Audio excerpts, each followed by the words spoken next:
फाल्गुन मास के कृष्ण पक्ष की एकादशी को विजया एकादशी के नाम से जाना जाता है। भक्तजनों, माताओं, बहनों, सादर जय श्री कृष्ण। हमारे YouTube चैनल में आप सभी का बहुत बहुत स्वागत है।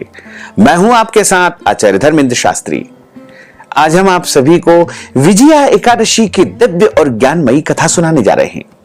इस कथा को अंत तक सुनिएगा और सुनने के पश्चात अधिक से अधिक लोगों को शेयर भी कर दीजिएगा। विष्णु एकादशी गीता तुलसी विप्रोधे नवः असारे दुर्ग संसारे षटपदी मुक्तिदायिनी।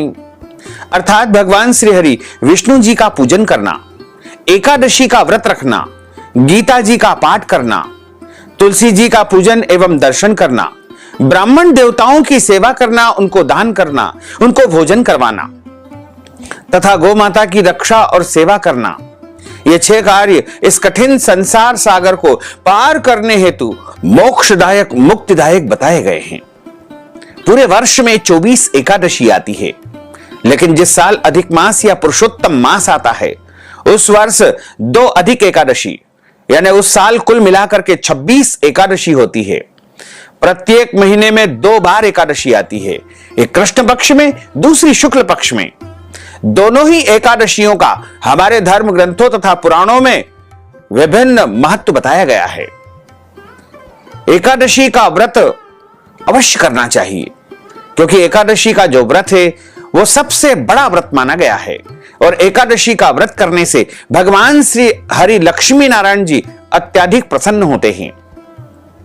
जब आप एकादशी का व्रत करते हैं तो आपके जन्म जन्मांतर के जो पाप होते हैं वो नष्ट हो जाते हैं तथा आपके पुण्यों का उदय होता है। और जब आपके पुण्यों में वृद्धि होगी, पुण्यों का उदय होगा, तभी आपको सांसारिक और भौतिक सुखों की प्राप्ति होगी। इसीलिए सभी को एकादशी का व्रत अवश्य करना चाहिए। एकादशी का व्रत करने से धर्म, अर्थ, काम और मोक्ष की प्राप्ति होती है। जो भक्तजन माताएं बहनें एकादशी का व्रत करते हैं उनको अपने जीवन काल में कम से कम एक बार एकादशी व्रत का उद्यापन अवश्य करना चाहिए या ब्राह्मण देवता के माध्यम से करवाना चाहिए। यदि आप चाहें तो हमारे माध्यम से भी एकादशी व्रत का उद्यापन करवा सकते हैं। जो भक्तजन एकादशी का व्रत करते हैं उनको दशमी तिथि से लेकर के द्वादशी तिथि तक कुछ महत्वपूर्ण नियमों का पालन अनिवार्य रूप से करना चाहिए। दशमी के दिन एक समय शुद्ध एवं सात्विक भोजन करें। इस दिन चावल, शहद, लहसुन, प्याज, मांस, मदिरा तथा मसूर की दाल एवं कटल की सब्जी का उपयोग नहीं करना चाहिए। दशमी के दिन पराय अन्न अर्थात दूसरे के घर का भोजन नहीं करना चाहिए। ब्रह्मचर्य व्रत का पालन करें। एकादशी के दिन सुबह जल्दी उठ करके स्नान करके धुले हुए पवित्र वस्त्र धारण करके भगवान की पूजा अर्चना करके एकादशी व्रत का संकल्प धारण करना चाहिए। यदि आप निष्काम भाव से व्रत करते हैं यानी बिना किसी कामना के किए जाने वाले व्रत को निष्काम व्रत कहा जाता है, या फिर आप सकाम भाव से कोई भी मनोकामना लेकर के यदि आप व्रत धारण करते हैं, दोनों ही परिस्थिति में आपको संकल्प अवश्य करना चाहिए। यदि आप कहीं बाहर है, यात्रा में हैं, संकल्प करने की व्यवस्था नहीं है तो आप मानसिक रूप से भी संकल्प कर सकते हैं, या फिर हम जो श्लोक आपको बताने जा रहे हैं, सुनाने जा रहे हैं, उसको सुनते हुए भी यदि आप कहेंगे कि मैं आज एकादशी का व्रत करूंगा तो निश्चय ही आपका संकल्प हो जाएगा और आपको एकादशी व्रत का पूरा पुण्य प्राप्त होगा। पद्म पुराण के उत्तरखंड के अध्याय 64 में श्लोक नंबर 34 में लिखा हुआ है, एकादश्याम निराहार स्थित्वाहम परेहनि भोक्षामि पुंडरीकाक्ष शरणम में भवाच्युत। हे कमल नयन, हे वासुदेव, हे अच्युत, हे जनार्दन, मैं एकादशी के दिन निराहार रह करके दूसरे दिन ही भोजन करूंगा। और यदि आपके घर में संकल्प करने की व्यवस्था है तो आप हाथ की अंजलि इस प्रकार रखें और हाथ के मध्य भाग में जल रखें। काले तिल या सफेद तिल और जौ रखे तथा पुष्प रखे, सुपारी रखे, कुछ पैसे रखे और पीला पुष्प रख करके आप बोलिएगा ओम विष्णवे नमः, ओम विष्णवे नमः, ओम विष्णवे नमः। हम तिथिर्विष्णु सुधावारो नक्षत्रम विष्णुरेव च योगश्च करणं चैव सर्वं विष्णुमयं जगत्। ओम विष्णुर्विष्णु विष्णु श्रीमद्भगवतो महापुरुषस्य विष्णोर आज्ञा प्रवर्तमानस्य अद्य श्री ब्रह्मणोन्हि द्वितीय प्रार्धे श्री श्वेतवाराह कल्पे वैवस्वत्मन् मंत्रे अष्टाविंशतितमे कलियुगे कलि प्रथम चरणे भूर्लोके भारतवर्षे भरतखंडे जम्बूद्वीपे आर्यावर्तांतर्गत ब्रह्मवर्तेकदेशे अवंतिकायां विशाला क्षेत्रे महाकालवने हरसिद्धि क्षिप्रातटे बौद्धावतारे कालयुक्त नाम संवत्सरे ही रविर उत्तरायणे ही शिशिर ऋतो मासा नाम उत्तमे मासे फाल्गुन मासे शुभे कृष्ण पक्षे एकादश्यायां पुण्यतिथ्योः भृगुवासरान्वितायां मूल दिवस नक्षत्रे धनुराशिस्ते श्रीचंद्रैः मकर तदुपरांत कुंभ राशि स्थिते श्री सूर्यैः मिथुन राशिस्ते श्री देवराज गुरोः शेषेषु ग्रहेषु यथा यथम राशि स्थान स्थितस्सु एवं ग्रह गुणगण विशेषण विशिष्टायां शुभ पुण्यतिथौ अपने अपने नाम और गोत्र का उच्चारण करिएगा। श्रुति स्मृति प्रणोक्त वेदोक्त शास्त्रोक्त पुण्य फल प्राप्त्यर्थम सकल मनच्चित कामनाओं संसिद्ध्यर्थम लोके सभायां राजद्वारे व्यापारे कृषि कार्ये सेवा कार्ये पूजा कार्ये सर्वत्र यश विजय लाभादि प्राप्त्यर्थम इह जन्मनि जन्मांतरे वा सकल दुरितोपशमनार्थम आदि दैविक आदि भौतिक आध्यात्मिक त्रिविध तापोपशमनार्थम वात पित्त कफ जन दोष परिहारार्थम अष्टविध लक्ष्मी प्राप्त्यर्थम बहुविध लक्ष्मी प्राप्त्यर्थम सर्वविध लक्ष्मी प्राप्त्यर्थम अप्राप्त लक्ष्मी प्राप्त्यर्थम प्राप्त लक्ष्म्याश्च चिरकाल दीर्घकाल संरक्षणार्थम कायिक वाचिक मानसिक सांसारिक दोष परिहारार्थम सर्व पाप क्षयार्थम महा भगवते श्री लक्ष्मी नारायण देवताः प्रीत्यर्थंच सर्वत्र विजय लाभादि प्राप्त्यर्थम अद्य दिवसे विजया एकादशी कर्माहम करिष्ये। इस प्रकार संकल्प प्रभु को समर्पित करने के बाद हाथ जोड़ करके भगवान से प्रार्थना करें कि हे दीनबंधु, हे दीनानाथ, आज मैं एकादशी का व्रत पूरे विधि विधान एवं नियमों का पालन करते हुए कर रहा हूं या करने जा रहा हूं या करने जा रही हूं। आप मुझे पूरी शक्ति एवं सामर्थ्य प्रदान करें कि मैं सभी नियमों का विधिवत पालन करते हुए एकादशी का व्रत धारण कर सकूं। लेकिन जाने अनजाने में कोई भी मुझसे मानवीय भूल हो जाए, त्रुटि हो जाए, तो आप मुझे अबोध बालक जान करके क्षमा अवश्य ही प्रदान कर देना। इस प्रकार आपका संकल्प हो जाएगा। अब आपका एकादशी व्रत आरंभ हो जाएगा। एकादशी का जो व्रत है वो ब्रह्म मुहूर्त से ही आरंभ माना जाता है, जो कि अगले दिन के सूर्योदय तक रहता है। चाहे एकादशी तिथि समाप्त हो जाए या न हो, दोनों ही परिस्थिति में एकादशी का व्रत अगले दिन ही खोलना चाहिए। और एकादशी के दिन सूर्य भगवान को अर्घ्य प्रदान करे, माता पिता गुरुजनों पूज्य पुरुषों को प्रणाम करे, तुलसी जी का पूजन करे। कई लोग कहते हैं कि एकादशी के दिन तुलसी जी नहीं तोड़ना चाहिए। ऐसा कोई नियम नहीं है। आप तुलसी जी का पूजन अर्चन करें और तुलसी जी से आज्ञा लेकर के तुलसी जी का पत्ता आप तोड़ सकते हैं, कोई दोष नहीं लगेगा। गौ माता का पूजन अर्चन करें। एकादशी के दिन किसी को भी अन्न नहीं खाना चाहिए। अन्न का मतलब होता है दाल चावल रोटी सब्जी, जो भी अन्न में वस्तुएं आती है उनका प्रयोग बिल्कुल नहीं करना चाहिए। केवल और केवल फलाहार करना चाहिए। सर्वोत्तम फलाहार गाय का दूध एवं फल माने गए हैं। इसके अलावा अन्य सभी प्रकार के जो फलाहारी वस्तु हैं उनका भी आप उपयोग कर सकते हैं। चाय काफी पी सकते हैं, कोई दोष नहीं लगेगा। एकादशी के दिन हल्दी का उपयोग फलाहार में नहीं करना चाहिए। सादे नमक का उपयोग नहीं किया जाता है। इसमें केवल और केवल फलाहारी नमक का ही उपयोग करना चाहिए। झूठ न बोले, क्रोध न करे, लड़ाई झगड़ा एवं वाद विवाद बिल्कुल न करे। ब्रह्मचर्य व्रत का पालन करना चाहिए। दाढ़ी कटिंग या शेविंग न करे। किसी का भी अपमान या अनादर न करे। दिन में सोना नहीं चाहिए। रात्रि में जागरण करे। जितना संभव हो सके जागरण करे। और दिन में जब हम पूजन पाठ कर लेते हैं उसके बाद ब्राह्मण देवता के मुख से ही एकादशी व्रत कथा सुनना चाहिए। क्योंकि जब हम ब्राह्मण देवता के मुखारविंद से कथा सुनते हैं तब हमको भगवान नारायण के श्री मुखारविंद से कथा सुनने का पुण्य प्राप्त होता है। शास्त्रों में बताया गया है कि ब्रह्म वाक्य जनार्दन, ब्राह्मण के मुख से स्वयं जनार्दन बोलते हैं। भगवान नारायण बोलते हैं। इसलिए कथा हमेशा ब्राह्मण के मुख से ही सुनना चाहिए और कथा सुनने के बाद ब्राह्मण देवता को यथाशक्ति दक्षिणा अवश्य प्रदान करना चाहिए। अगले दिन पारणा के समय यदि संभव हो तो भोजन करवाएं या भोजन के निमित्त दान पुण्य भी आप कर सकते हैं। एकादशी व्रत का जो पारणा है वो अगले दिन ही करना चाहिए। कथा प्रारंभ करने के पहले हम भगवान की स्तुति करेंगे, गुरुदेव का नमन करेंगे। गुरुर्ब्रह्मा गुरुर्विष्णु गुरुर्देवो महेश्वरा गुरु साक्षात् परब्रह्म तस्मै श्री गुरुवे नमः। श्री अखंड मंडलाकारं व्याप्तं येन चराचरं तत्पदं दर्शितं येन तस्मै श्री गुरुवे नमः। अज्ञानान्तिमिरान्धस्य ज्ञानाञ्जनशलाकया चक्षुरुन्मीलितं येन तस्मै श्री गुरुवे नमः। कृष्णाय वासुदेवाय हरये परमात्मने प्रणतः क्लेशनाशाय गोविन्दाय नमो नमः। वसुदेव सुतं देवं कंसचाणूरमर्दनं देवकी परमानंदं कृष्णं वंदे जगद्गुरुं। सच्चिदानंद रूपाय विश्वोत्पत्त्यादिहेतवे तापत्रय विनाशाय श्री कृष्णाय वयं नुमः।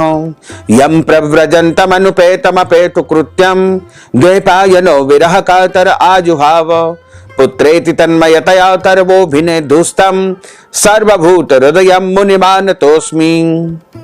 नेमिषे सूतमासीन मभिवाद्यं महामतिं कथामृत रसास्वाद कुशलः शौनको ब्रवीत्।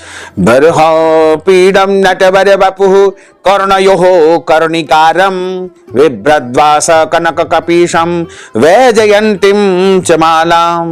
रन्ध्रान् वेणोर्धर सुदया पूरयन् गोपवृन्दैः वृन्दारण्यं सपदरमणं प्राविशत गीत कीर्तिः।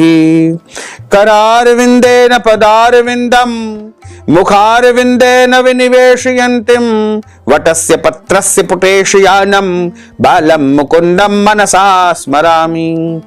कस्तूरी तिलकं ललाटपटले वक्षस्थले कौस्तुभं नासाग्रे वरमौक्तिकं करतले वेणुः करे कंकणं। सर्वांगे हरिचन्दनं सुललितं कंठे च मुक्तावलिं गोपस्त्री परिवेष्टितो विजयते गोपालचूडामणिं। फुल्लेन्दीवरकान्तिमिन्दुवदनं बर्हवतं सप्रियं श्रीवत्साङ्गमुदार कौस्तुभधरं पीताम्बरं सुन्दरं। गोपीनां नयनोत्पलार्चिततनुं गोगोपसंघावृतं गोविन्दं कलवेणुवादनपरं दिव्याङ्गभूषणं भजे। जय जय श्री राधारमण जय जय नवल किशोर जय गोपी चित चोर प्रभु जय जय माखन चोर। मात मेरी श्री राधिका पिता मेरे घनश्याम इन दोनों के चरणन में मेरा बारंबार प्रणाम मेरा बारंबार प्रणाम मेरा बारंबार प्रणाम। मोहिनी मूरत श्याम की वो मन रही समाय जो मेहंदी के पात में लाली रही समाय। धन यौवन एक दिन उड़ जाएंगे जैसे उड़े कपूर मन मूरख तू राम भज क्यों चाटे जगधूर। राम कृष्ण दो एक है अंतर नहीं निमेष इनके नयन गभीर है उनके चपल विशेष। बोलिए श्री वृंदावन बिहारी लाल की जय श्री बाल कृष्ण लाल की जय। धर्मराज युधिष्ठिर बोले कि हे जनार्दन फाल्गुन मास के कृष्ण पक्ष की एकादशी का क्या नाम है तथा उसकी विधि क्या है, कृपा करके आप मुझे बताइए। श्री भगवान बोले कि हे राजन फाल्गुन मास के कृष्ण पक्ष की एकादशी का नाम विजया एकादशी है। इस व्रत को करने से मनुष्य को प्रत्येक कार्य में विजय ही विजय प्राप्त होती है। यह सब व्रतों में उत्तम व्रत है। इस विजया एकादशी के महात्म के श्रवण व पठन से समस्त पाप दोष नष्ट हो जाते हैं। भगवान कहते हैं कि एक समय देवर्षि नारद ने जगत पिता ब्रह्मा जी से कहा कि महाराज, आप मुझसे फाल्गुन मास के कृष्ण पक्ष की एकादशी की कथा सुनाने की कृपा करें। ब्रह्मा जी कहने लगे कि हे नारद, विजया एकादशी का व्रत पुराने तथा नए पापों को नाश करने वाला है। इस विजया एकादशी की विधि मैंने आज तक किसी के सामने नहीं कही है। यह समस्त मनुष्यों को विजय प्रदान करने वाली एकादशी है। त्रेता युग में मर्यादा पुरुषोत्तम भगवान श्री रामचंद्र जी को जब 14 वर्ष का वनवास हो गया था, तब वे श्री लक्ष्मण जी माता सीता सहित पंचवटी में निवास करने लगे। वहां पर दुष्ट रावण ने जब माता सीता जी का हरण कर लिया, तब इस समाचार से भगवान श्री रामचंद्र जी तथा लक्ष्मण जी अत्यंत व्याकुल हो गए और माता सीता जी की खोज में निकल पड़े। घूमते घूमते जब वे मरणासन्न जटायु के पास पहुंचे, तो जटायु ने उन्हें सीता जी का वृत्तांत सुना करके अपने प्राणों का परित्याग कर दिया और स्वर्ग लोक को चला गया। कुछ आगे जाकर के उनकी सुग्रीव जी से मित्रता हुई और बाली का वध किया। श्री हनुमान जी महाराज ने लंका में जाकर के माता सीता का पता लगाया और उनसे श्री रामचंद्र जी और सुग्रीव जी की मित्रता करवाई। वहां से लौट करके श्री हनुमान जी ने भगवान श्री रामचंद्र जी के पास जाकर के सारा वृत्तांत सुनाया। प्रभु श्री रामचंद्र जी ने वानर सेना सहित सुग्रीव की संपत्ति से लंका को प्रस्थान किया। जब श्री रामचंद्र जी समुद्र के किनारे पहुंचे, तब उन्होंने मगरमच्छ आदि से युक्त उस अगाध समुद्र को देख करके लक्ष्मण जी से कहा कि इस समुद्र को हम किस प्रकार से पार करेंगे। तब श्री लक्ष्मण जी ने कहा कि पुराण पुरुषोत्तम, आप आदि पुरुष हो, आप सब कुछ जानते हो। यहां से आधा योजन दूर पर कुमारी द्वीप में वगदाल्भ नाम के एक ऋषि निवास करते हैं। उन्होंने अनेक ब्रह्मा देखे हैं। आप उनके पास जाकर के इसका उपाय पूछिए। लक्ष्मण जी के इस प्रकार के वचन को सुनकर के प्रभु श्री रामचंद्र जी वगदाल्भ ऋषि के आश्रम पर पहुंच गए और उनको प्रणाम करके बैठ गए। मुनि ने भी उनको मनुष्य रूप धारण किए हुए पुराण पुरुषोत्तम समझ करके उनसे पूछा कि हे राम, आपका यहां पर आगमन कैसे हुआ है। श्री रामचंद्र जी के कहने लगे कि हे ऋषिवर, मैं अपनी सेना के सहित यहां पर आया हूं और राक्षसों को विजय प्राप्त करने के लिए लंका पर जा रहा हूं। आप कृपा करके समुद्र पार करने का कोई उत्तम उपाय बताइए। मैं इसी कारण आपके पास आया हूं। वगदाल्भ ऋषि बोले कि हे राम, फाल्गुन मास के कृष्ण पक्ष की एकादशी का व्रत करने से निश्चय ही आपकी विजय होगी। साथ ही आप समुद्र भी अवश्य पार कर लेंगे। इस व्रत की विधि यह है कि दशमी के दिन स्वर्ण, चांदी, तांबा या मिट्टी का एक घड़ा स्थापित करें। उस घड़े में जल भर करके 5 पल्लव यानी 5 प्रकार के पत्ते रखे, वेदिका पर स्थापित करे। उस घड़े के नीचे 7 प्रकार के अनाज रखे, उसके ऊपर जौ स्थापित करे। उस पर भगवान श्री नारायण की, भगवान विष्णु की सोने की मूर्ति स्थापित करे और एकादशी के दिन स्नान आदि से निवृत्त होकर के धूप, दीप, नैवेद्य, नारियल आदि से भगवान की पूजा अर्चना करे। उसके बाद घड़े के सामने बैठ करके दिन व्यतीत करे और रात्रि को भी उसी प्रकार बैठे रह करके जागरण करे। द्वादशी के दिन नित्य नियम से निवृत्त होकर के उस घड़े को ब्रह्म देवता को यानी ब्राह्मण देवता को दान दे दे। हे राम, यदि आप इस प्रकार व्रत करके सेनापतियों सहित इस व्रत का अनुष्ठान करोगे तो निश्चय ही आपकी विजय होगी। प्रभु श्री रामचंद्र जी ने ऋषि के कथनानुसार इस व्रत को किया और इसके प्रभाव से दैत्यों पर विजय प्राप्त कर ली। अतः हे राजन, जो कोई मनुष्य विधि पूर्वक इस व्रत को करेगा, तीनों लोकों में उसकी विजय ही विजय होगी। श्री ब्रह्मा जी ने नारद जी से कहा कि हे पुत्र, जो कोई इस व्रत के महात्म को, कथा को सुनता है, सुनाता है, उसको वाजपेय यज्ञ का फल प्राप्त होता है। इसमें किसी भी प्रकार का कोई संदेह नहीं है। बोलिए श्री लक्ष्मी नारायण भगवान की जय। अच्युतं केशवं राम नारायणं कृष्ण दामोदरं वासुदेवं हरे श्रीधरं माधवं गोपिका वल्लभं श्री जानकी नायकं श्री रामचंद्रं भजे जानकी मनोहरं सर्वलोक नायकं श्री शंकरादि सेवितं पुण्य नाम कीर्तनं श्री राम राम राम राम राम नाम तायकं रामकृष्ण वासुदेवा भक्ति मुक्तिदायकं रामकृष्ण वासुदेवा भक्ति मुक्तिदायकं हरे राम राम राम हरे हरे हरे कृष्ण कृष्ण कृष्ण कृष्ण कृष्ण हरे हरे श्री कृष्ण गोविंद हरे मुरारे हे नाथ नारायण वासुदेवा हे नाथ नारायण वासुदेवा हे नाथ नारायण वासुदेवा हे नाथ नारायण वासुदेवा। बोलिए श्री लक्ष्मी नारायण भगवान की जय, श्री वृंदावन बिहारी लाल की जय, गोपाल कृष्ण भगवान की जय, श्याम सुंदर सी यमुने महारानी की जय। अब हम सभी मिलकर के प्रभु की आरती का गायन करेंगे। ओम जय जगदीश हरे स्वामी जय जगदीश हरे, भक्त जनों के संकट दास जनों के संकट क्षण में दूर करे। ओम जय जगदीश हरे, जो ध्यावे फल पावे दुख बिन से मन का, स्वामी दुख बिन से मन का, सुख संपत्ति घर आवे सुख संपत्ति घर आवे, कष्ट मिटे तन का।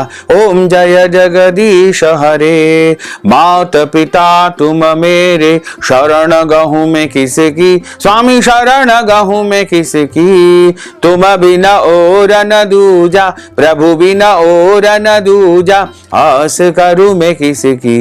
ओम जय जगदीश हरे, तुम पूर्ण परमात्मा तुम अंतरयामी, स्वामी तुम अंतरयामी, पार ब्रह्म परमेश्वर पार ब्रह्म परमेश्वर तुम सबके स्वामी।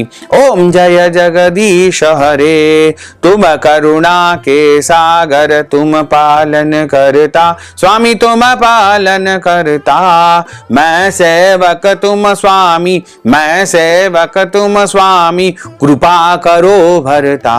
ओम जय जगदीश हरे, तुम हो एक अगोचर सबके प्राणपति, स्वामी सबके प्राणपति, किस विध मिलहूं दयामय किस विध मिलहूं दयामय, तुमको बेसुमति। ओम जय जगदीश हरे, दीन बंधु दुख हरता तुम ठाकुर मेरे, स्वामी तुम रक्षक मेरे, अपने हाथ उठाओ अपनी शरण लगाओ, द्वार पड़ा तेरे।